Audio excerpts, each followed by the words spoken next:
आता पाहूया मनपा निवडणुकांच्या रणधुमाळी संदर्भातल्या टॉप 9 बातम्या। पुण्यातील पवारांच्या राष्ट्रवादीचे नेते राहुल कलाटेंचा भाजपमध्ये प्रवेश, मुंबईत रवींद्र चव्हाणांच्या उपस्थितीत पक्षप्रवेश। पिंपरी चिंचवड शहर जिल्हा काँग्रेस कमिटीचे अध्यक्ष कैलास कदम यांचा राजीनामा, शहराध्यक्षपदाचा राजीनामा राष्ट्रीय सरचिटणीस खासदार के.सी. वेणुगोपाल यांच्याकडे सुपूर्द। महापालिकेच्या रणसंग्रामाला सुरुवात, आजपासून 30 डिसेंबरपर्यंत उमेदवारी अर्ज करण्याची मुदत, ऑफलाईन पद्धतीनेही उमेदवारी अर्ज दाखल करता येणार। धुळे महापालिका निवडणुकीच्या पार्श्वभूमीवर भाजपकडून कमळ यात्रेचं आयोजन, सर्व इच्छुक उमेदवारांचा आपापल्या वॉर्डमध्ये प्रचार सुरू। धुळ्यात हर्षवर्धन सपकाळ यांच्या उपस्थितीत काँग्रेसचा कार्यकर्ता मेळावा, निवडणुकीच्या पार्श्वभूमीवर घेणार आढावा। धुळे जिल्हा काँग्रेस कार्यालयाच्या आवारात काँग्रेसचा कार्यकर्ता मेळावा आणि प्रचार शुभारंभ। सोलापुरात काँग्रेस भवनमध्ये इच्छुक उमेदवारांसाठीची गर्दी, खासदार प्रणिती शिंदे, शहराध्यक्ष चेतन नरोटेंच्या उपस्थितीत मुलाखती, काँग्रेसकडे जवळपास 250 इच्छुकांचे अर्ज दाखल। सोलापूर महापालिकेसाठी तृतीयपंथीयांकडून उमेदवारीची मागणी, अबोली उर्फ रामचंद्र मंजिली यांच्याकडून अजित पवार यांच्या राष्ट्रवादीकडे उमेदवारीची इच्छा व्यक्त। परभणी महानगरपालिका निवडणुकीत मनसेची एंट्री, मनसेकडून 40 इच्छुक उमेदवारांच्या मुलाखती, परभणीत पूर्ण ताकदीनिशी लढणार, मनसेकडून स्पष्ट। सगळ्यांना हाणलं नाही तर जयंत पाटील आपलं नाव नाही, ईश्वरपुरात जयंत पाटलांच्या डायलॉगबाजीचे लागले बॅनर, नगरपालिका निवडणुकीत जयंत पाटलांच्या नेतृत्वाखालील पॅनलने 23 जागांवर दणदणीत विजय मिळवल्यानंतर बॅनरद्वारे फटकेबाजी।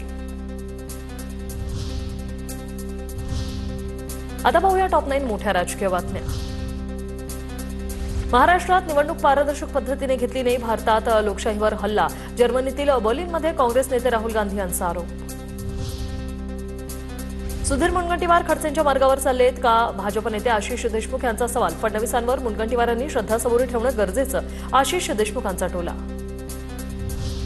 बाहेरून आलेले लोक पक्ष चालवतात, ही मुनगंटीवार यांची वेदना, सुधीर मुनगंटीवार यांनी नाराजी व्यक्त केल्यानंतर संजय राऊत यांची प्रतिक्रिया। सुधीर मुनगंटीवार हे पक्षाचे ज्येष्ठ नेते आहेत, ज्यांना आम्ही ओरिजिनल म्हणतो, 100 नंबरी सोनं असे सुधीर भाऊ आहेत की बाहेरून आलेल्या लोकांनी पक्षाचा ताबा घेतलेला आहे आणि ते पक्ष चालवतात, ही एका सच्च्या कार्यकर्त्याची वेदना असते। शहाजी बापूंनी सगळ्यांना आडवं करून टाकलं, नवनिर्वाचित नगराध्यक्ष आणि नगरसेवकांच्या सत्कारावेळी उपमुख्यमंत्री एकनाथ शिंदेंची टोलेबाजी, तर जनताने दिया उभा ठाको जमाल गोटा असं म्हणत ठाकरे गटावर साधला निशाणा, हा रिझल्ट ट्रेलर आहे, पिक्चर अभी बाकी है, असंही केलं वक्तव्य।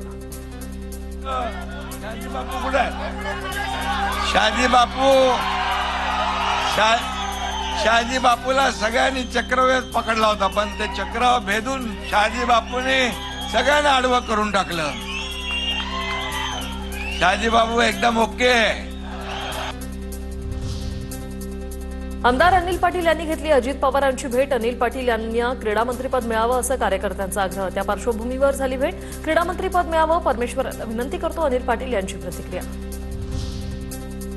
चाकण नगर परिषदेचा भोंगळ कारभार, विजयी उमेदवारांना देण्यात आलेल्या प्रमाणपत्रांवर वर्ष 2015चा शिक्का असल्याने प्रशासनाच्या कारभारावर प्रश्नचिन्ह, निवडणूक निर्णय अधिकाऱ्यांच्या दुर्लक्ष। मुंडवा जमीन गैरव्यवहार प्रकरणी अंजली दमानी यांचं मुख्यमंत्री देवेंद्र फडणवीस यांना पत्र, अजित पवारांच्या राजीनाम्याच्या मागणीसह पीएवर कारवाई करा, पत्रासोबत फोन रेकॉर्ड आणि काही पुरावेही जोडले। महिनाभरात हिंदी शिका नाहीतर पार्क काढून घ्या, भाजप नगरसेविका रेणू चौधरींची आफ्रिकन वंशाच्या व्यक्तीला धमकी, आपण 8 महिन्यापूर्वी मुद्दा उपस्थित केल्याचा रेणू चौधरींचा दावा, व्हिडिओ व्हायरल झाल्यानंतर रेणू चौधरी यांच्याकडून स्पष्टीकरण। साताऱ्यात यशवंत क्रेडिट कोऑपरेटिव्ह बँक घोटाळा प्रकरणी सातारा, पुणे आणि कराडमध्ये ईडीकडून छापे, 110 कोटींच्या बँक घोटाळा प्रकरणात ईडीकडून 11 ठिकाणी छापेमारी सुरू। आता बघूया टॉप 9 मोठ्या बातम्या। मुंबईतील बांगलादेशी दूतावासाबाहेर हिंदुत्ववादी संघटना आक्रमक, बांगलादेशमधील हिंदूंवरील अत्याचाराविरोधात जोरदार घोषणाबाजी, तर दिल्लीतही बांगलादेश विरुद्ध विश्व हिंदू परिषदेचा निषेध मोर्चा। बेडमधील संतोष देशमुख हत्या प्रकरणात अखेर आरोप निश्चिती, विशेष सरकारी वकील उज्ज्वल निकम यांची माहिती, पुढील सुनावणी 8 जानेवारीला। पार्थ पवारांच्या मीडिया कंपनीचं जमीन गैरव्यवहार प्रकरण, शीतल तेजवानीला 27 डिसेंबरपर्यंत पोलीस कोठडी, दमानिया विजय कुंभार यांनी केलेल्या आरोपांच्या अनुषंगानं बावधन पोलीस चौकशी करणार। सीसीआय केंद्रावरील कर्मचाऱ्याला अर्जुन खोतकरांनी झापलं, शेतकऱ्यांना इंग्रजीत आलेला मेसेज कळतो का? खोतकरांचा सवाल, शेतकऱ्यांच्या कापूस खरेदीचा स्लॉट ऐनवेळी रद्द केल्याने खोतकरांचा संताप। पुणे मुंडवा जमीन गैरव्यवहार प्रकरणातील अमेडिया कंपनीचे इरादापत्र उद्योग संचालनालयाकडून इरादापत्र रद्द केल्याने अमेडिया कंपनीच्या अडचणीत वाढ. प्रदीप कुरुलकरवर दोषारोपपत्र निश्चितीची सुनावणी येत्या 12 जानेवारीला हनी ट्रॅपमध्ये अडकून पाकिस्तानी गुप्तहेर महिलेला देशाची गोपनीय माहिती दिल्याचा कुरुलकरवर आरोप. एनआयए प्रमुख सदानंद दाते महाराष्ट्राचे नवे पोलीस महासंचालक होण्याची शक्यता. एनआयएच्या प्रमुख पदावरून दाते कार्यमुक्त. इंदापुरातील किडनी विक्री प्रकरणात डॉक्टर कृष्णा उर्फ रामकृष्ण सुंचू याला सोलापुरातून अटक. कृष्णा गरजू लोकांना हेरून किडनी विकण्यासाठी कंबोडियाला न्यायचा. केंद्राच्या योजनांमधून महाराष्ट्राला 147 लाख कोटी. महाराष्ट्राच्या केंद्राच्या सहकार्याने अनेक विकास कामं राबवल्याचं स्पष्ट. केंद्राच्या योजनांच्या अंमलबजावणीत महाराष्ट्राची भूमिका महत्वाची.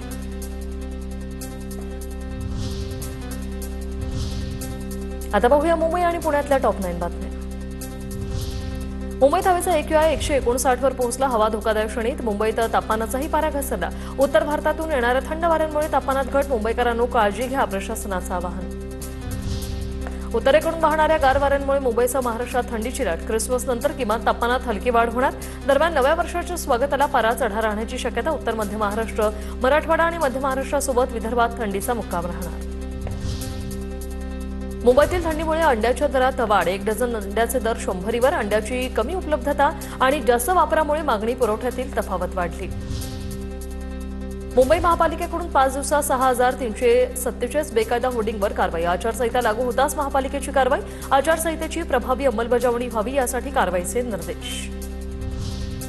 जी उत्तर, दादर, माहीम, अंधेरी पूर्व आणि वांद्रे पूर्व भागातील जलवाहिन्या बदलण्याचं काम सुरू. नियमित पाणीपुरवठ्याच्या वेळेत बदल करून संबंधित भागांमध्ये कमी दाबानं पाणीपुरवठा होणार. अग्निसुरक्षेबाबतच्या अटींचं पालन न करणाऱ्यांविरोधात कारवाई. नववर्षाच्या निमित्ताने विविध ठिकाणी आयोजित केलेल्या स्वागत सोहळ्यांमध्ये आगीच्या घटना. अग्निशमन दलातर्फे मुंबईतील अनेक ठिकाणी तपासणी. मुंबई सेंट्रल उरणसह 11 एसटी आगार तोट्यात. सुधारणा करण्यासाठी आगार प्रमुखांना 3 आठवड्यांची मुदत. एसटीच्या मुंबई विभागातील मुंबई सेंट्रल आणि उरण हे बस आगार सर्वाधिक तोट्यात. पुण्यात 2 दिवस हवामान स्थिर राहणार. शहरातील किमान तापमानात घट झाल्याने गारठा वाढला. 2 दिवसानंतर तापमानात किंचित वाढ होणार. हवामान विभागाचा अंदाज. सुरक्षा नंबर प्लेटकडे पुणेकरांचं दुर्लक्ष. पुण्यात अद्याप 16 लाख वाहनं HSRP विना. उच्च सुरक्षा नंबर प्लेट बसवण्यासाठी 31 डिसेंबर अखेरची तारीख.